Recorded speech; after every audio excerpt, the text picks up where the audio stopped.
It's September 3rd, 1990, and we're at Smithboro, Illinois on Conrail's former Pennsylvania Railroad St. Louis line. Smithboro is the location where Conrail crosses the Burlington Northern Line from Beardstown to Centralia and Paducah, Kentucky. In this program, we'll take a look at the west end of Conrail's St. Louis line, as well as make a visit to Horseshoe Curve in the heart of the Allegheny Mountains near Altoona.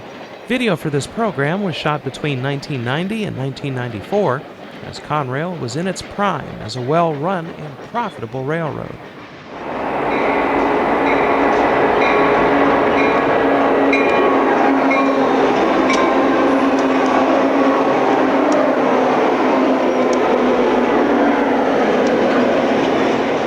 St. Elmo, milepost 154, is the location where Union Pacific's Chicago subdivision diverges from Conrail's St. Louis line.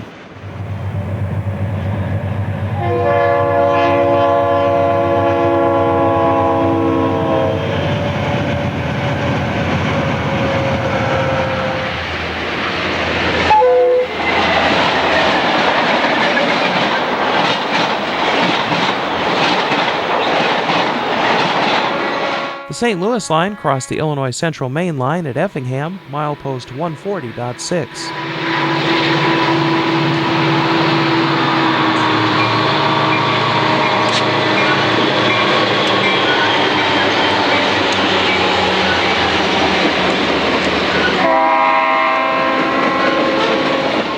On a snowy day in January 1993, the action starts as westbound TV5 kicks up the snow by the Effingham station.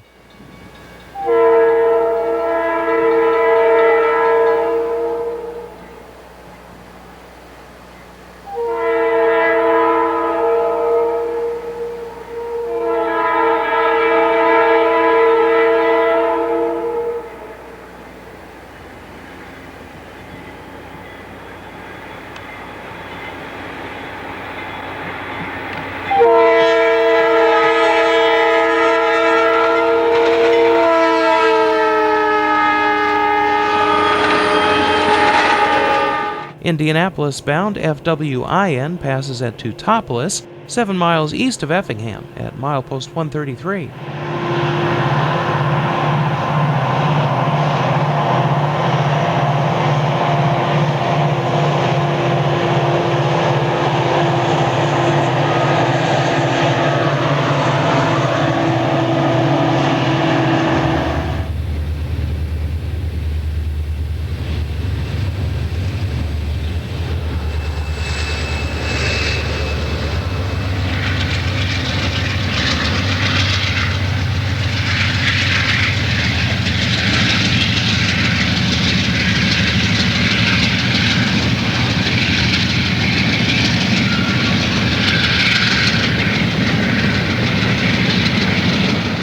From the flatlands of Illinois, we head for the mountains of Pennsylvania. A westbound freight passes Alto Tower in Altoona, starting into the grade up the mountain to Gallitzin.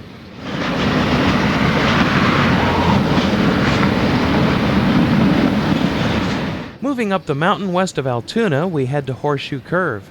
The curve was an engineering marvel when it was opened in 1854, and 140 years of service was cause to celebrate in 1994. The grade to Gallitzin was helper territory and remains so today. Westbounds climbing the grade rated manned helpers. Many of them would return light to Altoona, while some would lend their dynamic brakes to heavy eastbounds coming down the mountain.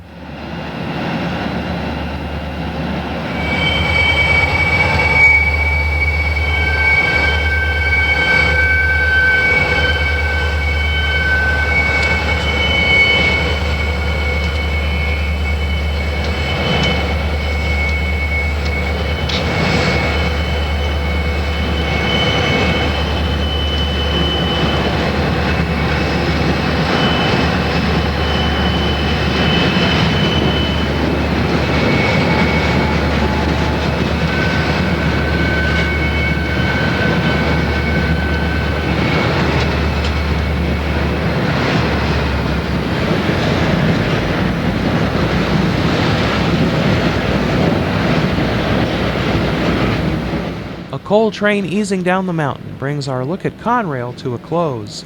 4 years after these scenes at Horseshoe Curve were filmed, the railroad was taken over by Eastern competitors CSX and Norfolk Southern. On June 1st, 1999, Conrail was split between the two and operations were absorbed. Norfolk Southern would take over the line around Horseshoe Curve, while the former Pennsylvania-St. Louis line would go to CSX. The trains continue to roll today, but both lines look considerably different than they did during the heyday of the railroad nicknamed Big Blue.